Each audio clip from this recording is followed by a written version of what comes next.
would like to invite the special guest, His Excellency Dr. Okezie Ikpeazu, Governor of Abia State, to please give his own message.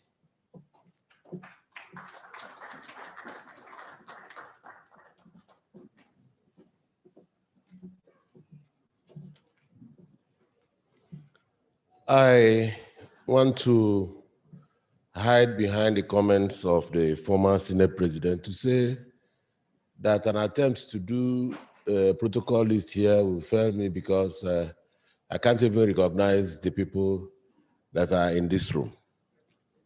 But I know that Senator Njenje Abaribe and his dear wife, they are here, and permit me to also use the former governor of Anambra State to reach all former governors that are here.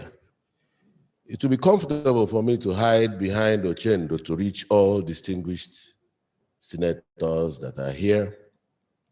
And my big brother, Professor Patu, told me, through him, permit me to reach other very, very distinguished personalities that have graced this occasion.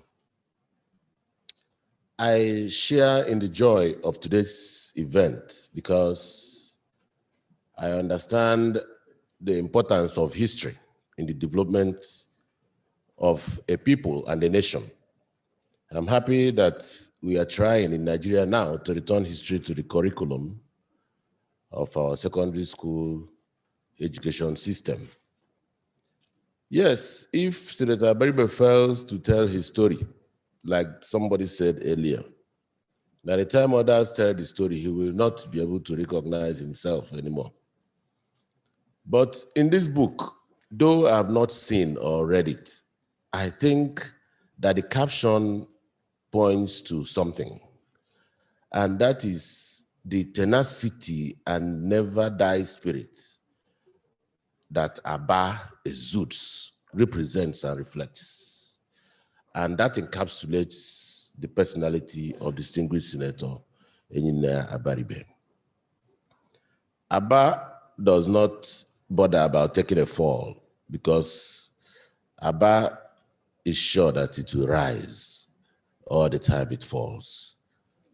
And Aba is not intimidated by anything, figure, size, whatever. That is why we are better traders than the Lebanese, and we produce everything that China can produce. These are some of the things I think one can glean from the book. I am particularly happy also, and I am very proud of his accomplishments, especially on the score of this book, because I've been trying to write a book since the past 7 years, and a 10-chapter book, I'm still in chapter number 7. But it will shock you that the book is in biochemistry, because that is what I understand more than anything else. Someday I pray and hope that I'll be like him by the time my book is ready. Finally, I want to recommend that every person in this room should please get hold of this book, go through it and read it, and push it to as far as you can, because he has kept all of us guessing. For me, I'm looking at the resilience and the can-do spirit of the Aba people as what is going to be reflected in that book. Others say that it's going to be a deep study in how to be a deputy governor and how to be a governor, a good governor to your deputy.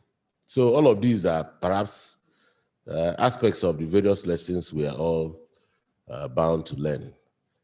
I want to end my speech by volunteering for the first time. For those who will think that the man coming behind the microphone to speak as governor of Abia State is a drunkard. Permit me to say that I don't drink at all, and I don't begrudge those who drink.